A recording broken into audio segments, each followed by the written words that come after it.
All right, in this video we're going to talk about the KO number 1.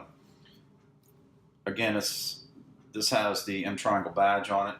You see these badged under all different types of names and brands. This machine is very popular. It works great. I didn't have any problems with this machine in particular, but I had some challenges in ordering this vacuum pump. And so I wanted to give you some information about this vacuum pump, how it works and what it is. This is a ZX2. The only difference between the ZX4, which you will see a lot of, and the ZX2 is that the ZX2 is the 110 version of the ZX4. Same pump, same everything. The way that I have this machine running is with some high performance oil that I put in here. And that high performance oil is thin.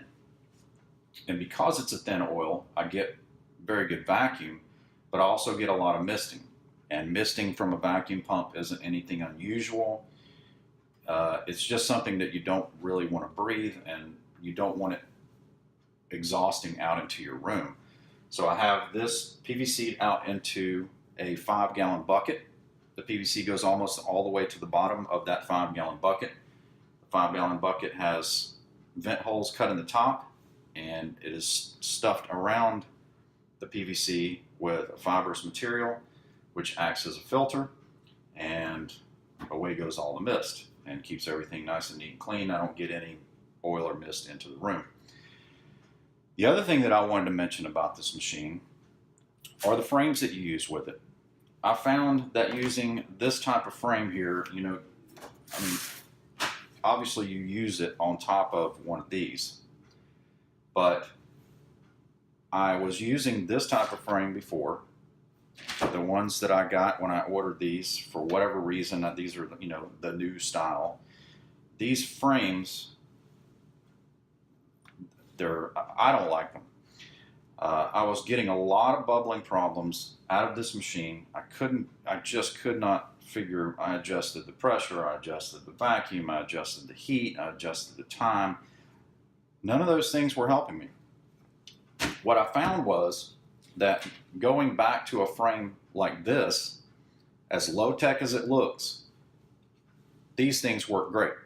And you can trim the sides of them with a straight edge as you need so that it exactly fits the back side of an LCD, and it doesn't interfere with the frame at all. Because when you get these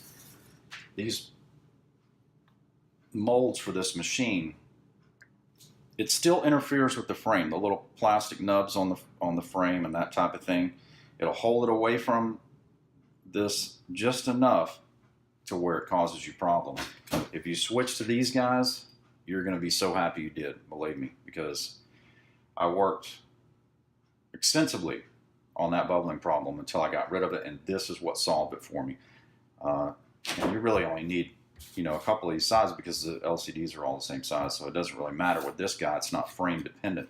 It just is the LCD size dependent, and it works great. So I would highly suggest that you get a set of these frames and just try to stay away from these guys, because why go through that? I think that about covers this machine. If you guys have one of these machines and you're experiencing any problems with them, just give me a little shout in the comment section, and I'll try to help you out. And thanks again for watching, and I'll see you on the next one.